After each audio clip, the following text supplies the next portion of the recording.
ഇത് അഡ്വക്കേറ്റ് റെബിൻ വിൻസെന്റ്, നിയമവിദഗ്ധൻ അഡ്വക്കേറ്റ് റെബിൻ വിൻസെന്റ് കൂടി തത്സമയം ചേരുന്നുണ്ട്. അഡ്വക്കേറ്റ് റെബിൻ വിൻസെന്റ്, ഈ കേസ് പരിഗണിക്കുന്നതിനിടെ, ഹൈക്കോടതി പരിഗണിക്കുന്നതിനിടെ പ്രതിഭാഗം ഉന്നയിച്ച ഒരു പ്രധാനപ്പെട്ട ആക്ഷേപം 164 എടുത്ത മജിസ്ട്രേറ്റ് തന്നെ ഈ ജാമ്യാപേക്ഷ പരിഗണിച്ചത് അത് നിയമവിരുദ്ധമാണെന്ന് ചൂണ്ടിക്കാണിക്കുന്നുണ്ട്. അത്തരം ഒരു നിയമവിരുദ്ധമായിട്ടുള്ള നടപടി ഈ കേസിൽ ഉണ്ടായിട്ടുണ്ടോ? നോക്കൂ, ഇതിൽ ഒരു പ്രതിയുടെ അവകാശമാണ് റിമാൻഡ് ചെയ്യുമ്പോൾ മജിസ്ട്രേറ്റ് കോടതിയിൽ ആദ്യം സമർപ്പിച്ച ഒരു ഹർജി അത് പരിഗണിക്കാതെ വസ്തുനിഷ്ഠമായ കാരണങ്ങൾ നിരത്തിക്കൊണ്ട് പ്രോസിക്യൂഷന്റെ എതിർപ്പിനെ ഗൗനിച്ചുകൊണ്ട് അവയെല്ലാം രേഖപ്പെടുത്തിക്കൊണ്ട് ആ കോടതി ഒരു തീരുമാനമെടുക്കുന്നു. സാധാരണഗതിയിൽ ഈ പഴയ IPC 354 ബന്ധപ്പെട്ട പുതിയ BNSSന്റെ വകുപ്പുകൾ ഉള്ള മാറ്ററുകളിൽ 3 വർഷം വരെയാണ് ശിക്ഷ കിട്ടാവുന്നത്.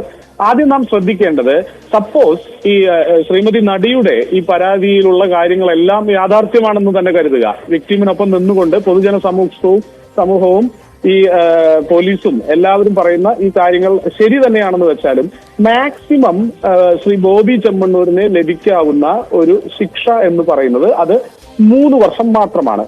3 വർഷം ശിക്ഷ വിധിക്കുന്ന കോടതികളിലെല്ലാം തന്നെ ഇന്ത്യൻ നീതിന്യായ ക്രിമിനൽ ജസ്റ്റിസ് സിസ്റ്റത്തിൽ ആ പ്രതിയുടെ അവകാശമാണ് ഈ 3 വർഷം ശിക്ഷ ലഭിച്ചു കഴിഞ്ഞാൽ ഉടനെ തന്നെ ഒരു ഹർജി ആ കോടതിയിൽ കൊടുത്തുകൊണ്ട് ശിക്ഷാവിധിയെ സസ്പെൻഡ് ചെയ്തുകൊണ്ട്, ഏത് കോടതിയാണോ ശിക്ഷ വിധിക്കുന്നത്, മജിസ്ട്രേറ്റ് കോടതികളാണെങ്കിൽ അവ അപ്പോൾ തന്നെ സസ്പെൻഡ് ചെയ്തുകൊണ്ട്, ലളിതമായി പറഞ്ഞാൽ ജാമ്യം നൽകിക്കൊണ്ട് അപ്പീൽ കോടതിയിൽ പോകാൻ അവസരം നൽകും.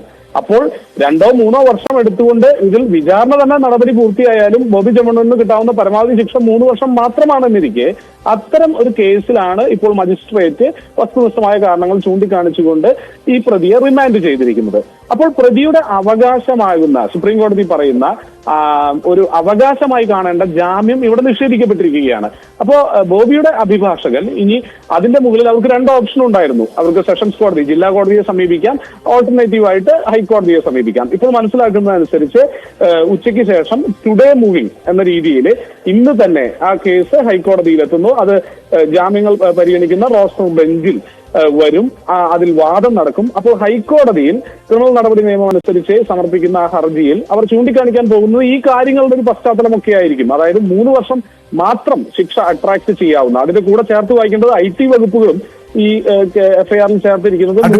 റെബിൻ വിൻസെന്റ്, ഈ കേസിൽ ഹൈക്കോടതിയിൽ നിന്നുണ്ടായിരിക്കുന്ന ഹൈക്കോടതി കേസ് ചൊവ്വാഴ്ചത്തേക്ക് മാറ്റിവെച്ചിരിക്കുകയാണ്. ഇത്ര അടിയന്തര പ്രാധാന്യത്തോടെ ഈ കേസ് പരിഗണിക്കേണ്ടതുണ്ടോ? ഒരു സാധാരണ കേസല്ലേ എന്ന ചോദ്യമാണ് ഹൈക്കോടതി ഉന്നയിച്ചിരിക്കുന്നത്.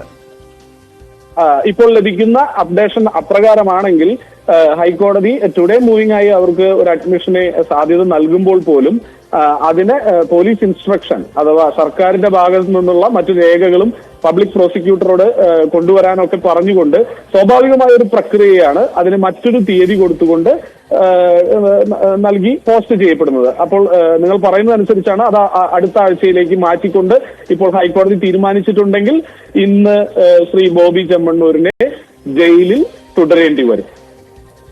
ഇനി അടുത്ത ആഴ്ച ഹൈക്കോടതി ഈ കേസ് പരിഗണിച്ചാൽ മാത്രമേ.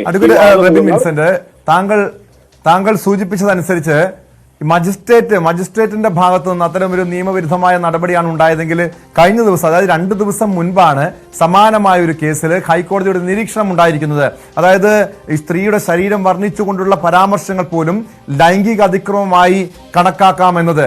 അങ്ങനെയെങ്കിൽ അത്രയും ഗുരുതരമായിട്ടുള്ള ഒരു കുറ്റകൃത്യമല്ലേ, ഒരു വീഴ്ച, ഒരു തെറ്റല്ലേ ബോബി ചെമ്മണ്ണൂരിന്റെ ഭാഗത്തുനിന്നുണ്ടായത്? തീർച്ചയായും ബോബിക്കെതിരെ ആരോപിക്കപ്പെട്ടിരിക്കുന്ന കാര്യങ്ങൾക്ക് വളരെ സമൂഹത്തിന്റെ മനസാക്ഷിക്ക് മുമ്പിലും സ്ത്രീത്വത്തിനും ഒക്കെ വെച്ച് നോക്കുമ്പോൾ വലിയ ആരോപണങ്ങൾ തന്നെയാണ്. പക്ഷെ ഞാൻ പറഞ്ഞു വന്നത്, ഈ 3 വർഷം വരെ ശിക്ഷ ലഭിക്കാവുന്ന കേസുകളിൽ ശിക്ഷിക്കപ്പെട്ട ഒരാൾക്ക് പോലും സ്വാഭാവികമായി കൊടുക്കുന്ന നീതിയാണ് ജാമ്യം എന്ന് പറയുന്നത്. അപ്പോൾ നമുക്ക് എങ്ങനെ ഈ ശ്രീമതി നടിയുടെ പരാതി സത്യസന്ധമാണെന്ന് തെളിയണമെങ്കിൽ അതിന് വിചാരണ നടക്കണം.